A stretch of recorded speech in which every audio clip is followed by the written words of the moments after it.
कक्षा 8 ए और बी के सभी बच्चे अपनी हिंदी की सहायक पुस्तक भारत की खोज निकाल लें। आज दिनांक 26/9/2020 को यूनिट 2 भाग 7 जन संस्कृति आपको पढ़ाया जाएगा। खोलकर देखें। मैंने वर्तमान समय में भारतीय जनता के गतिशील जीवन जाटक को देखा। ऐसे अवसर पर मैं अक्सर उन सूत्रों को खोज लेता था जिनसे उनका जीवन अतीत में बंधा है, जबकि उनकी आंखें भविष्य पर टिकी रहती थीं। हर जगह मुझे एक संस्कृति पृष्ठभूमि मिली जिसका जनता के जीवन पर बहुत गहरा असर था।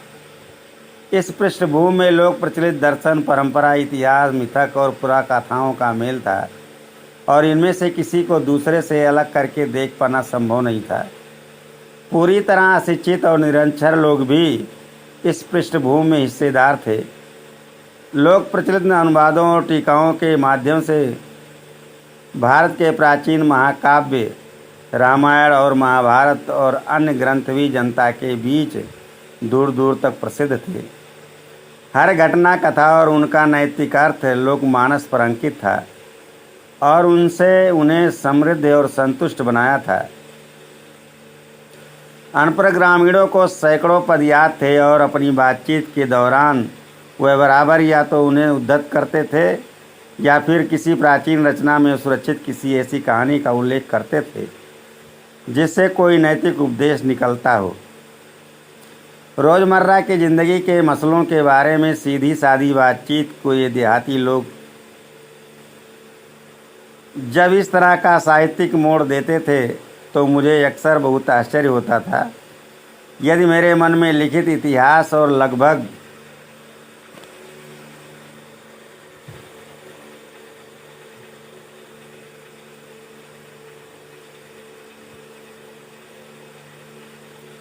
सुनिश्चित तथ्यों से निर्मित तस्वीरों का भंडार था, तो मैंने महसूस किया कि अनपढ़ किसान के मन में भी उसका अपना तस्वीरों का भंडार है। ये बात अलग है कि उसका स्रोत पुराकथाएं एवं परंपरा और महाकाव्य के नायक नायिकाएं ही अधिक थीं और इतिहास बहुत कम। इस पर भी वो बहुत स्पष्ट होता था। मैं उनके चेहरे, उनके आकार, उनकी चाल ढाल को ध्यान से देखता। उनके बीच बहुत से संवेदनशील चेहरे, बलिष्ठ देह और सीधे साफ अवयवों वाले पुरुष दिखाई देते। महिलाओं में लावण्य, नम्रता, गरिमा और संतुलन के साथ साथ एक ऐसा चेहरा जो अवसाद से भरा होता था। कभी कभी किसी देहाती रास्ते या गांव के बीच से गुजरते हुए मेरी नज़र किसी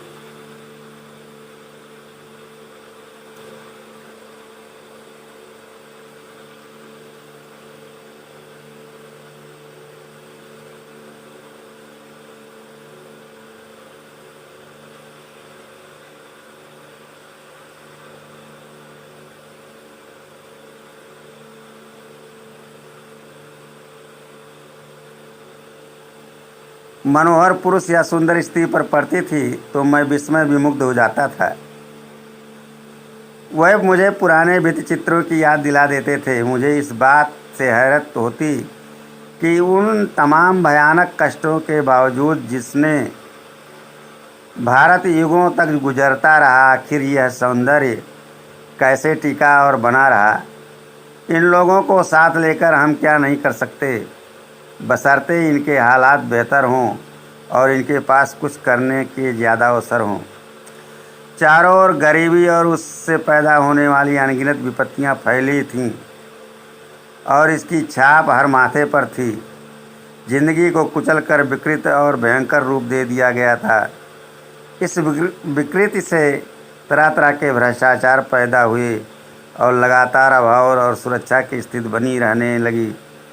ये सब देखने में सुखद नहीं था, पर भारत की असलियत यही थी, स्थितियों को समर्पित भाव से स्वीकार करने की प्रवृत्ति प्रबल थी, पर साथ ही एक प्रकार की नम्रता और भलमनसाहत थी जो हजारों वर्ष की सांस्कृतिक विरासत की देन थी, जिसे बड़े से बड़ा दुर्भाग्य भी नहीं मिटा पाया था।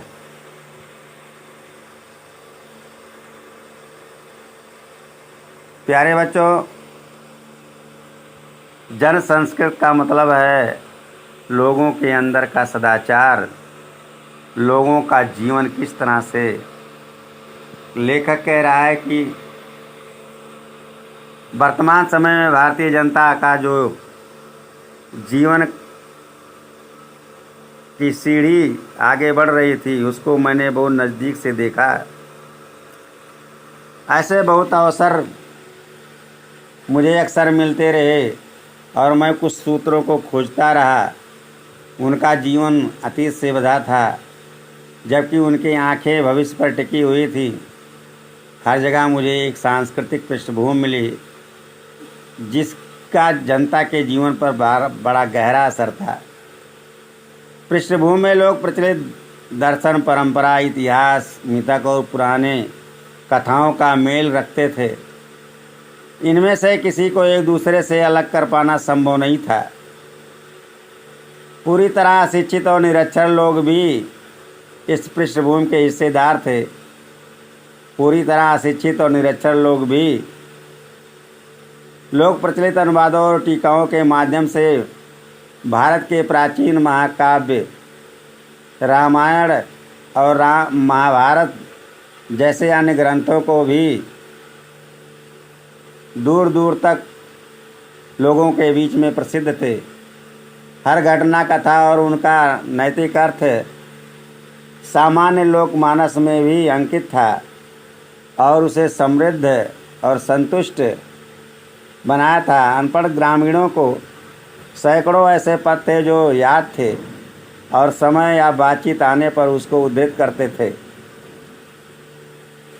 और प्राचीन रचना के अनुसार वो ऐसे कुछ कहानियाँ निकालते थे जिनका कुछ नैतिक उपदेश होता था।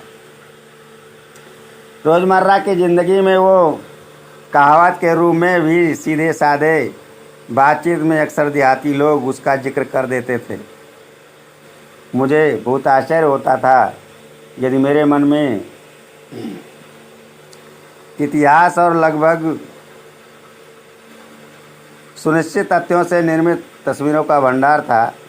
मैंने महसूस किया कि मैं अनपढ़ किसानों के मन में भी इसी प्रकार का अपना तस्वीर का भंडार है। ये बात अलग है कि उनका स्रोत पुरानी कथाओं और परंपराओं और महाकाव्यों की नायक नायिकाओं से अधिक नहीं था और इतिहास के बारे में उनको कम जानकारी थी। फिर भी वो बहुत स्पष्ट होता था। मैं उनके चेहरे और उनके आकार और उनकी चाल ढाल को ध्यान से जब देखता था तो उनके बीच बहुत से सुंदर चेहरे, बलिष्ठ देह और सीधे साधे अंगों वाले बहुत सारे पुरुष दिखाई देते थे। महिलाओं में सुंदरता, मधुरिमा, नम्रता और गरिमा के संतुलन के साथ ऐसे चेहरे और साथ लिए हुए दिखाई पड़ते थे। कभी कभी देहात के रास्ते में कोई ऐसा चेहरा भी दिखाई पड़ जाता था। जब मैं गांव के बीच से गुजरता था तो ऐसे सुंदर और पुरुष स्त्री को देख करके मैं बड़ा ही आश्चर्यचकित और उन पर आकर्षित होता था। वे पुराने भी चित्रों की याद हमको दिला जाते थे। मुझे इस बात से हैरानी होती थी कि उन तमाम भयानक कष्टों के बावजूद भी मुझे इस बात से जिनसे भारत युगों से गुजरता रहा है, आखिर ये सौंदर्य कैसे टिका और बना रहा। इन लोगों को साथ लेकर हम क्या नहीं कर सकते अगर इनके हालात बेहतर हों और इनको कुछ करने का अवसर मिले। चारों ओर गरीबी और उससे पैदा होने वाली अनगिनत विपत्तियां फैली थीं और इसकी छाप हमारे माथे पर भी थी। जिंदगी को कुचल कर विकृत और भयंकर रूप दे दिया गया था। इस विकृत से इधर उधर तरह तरह के भ्रष्टाचार पैदा हो गए थे। लगभग हर चीज़ों का अभाव और असुरक्षा की स्थिति बनी रहने लगी थी। ये सब देखने में सुखद नहीं था, पर भारत की असलियत यही थी। स्थितियों को समर्पित भाव से में स्वीकार करने की हम लोगों की प्रवृत्ति प्रबल हो चुकी थी, पर साथ ही एक प्रकार की नम्रता और भलमनसाहत थी जो हजारों वर्षों की सांस्कृतिक विरासत की देन थी, जिसे हम अपने बड़े दुर्भाग्य से भी नहीं मिटा पाए थे।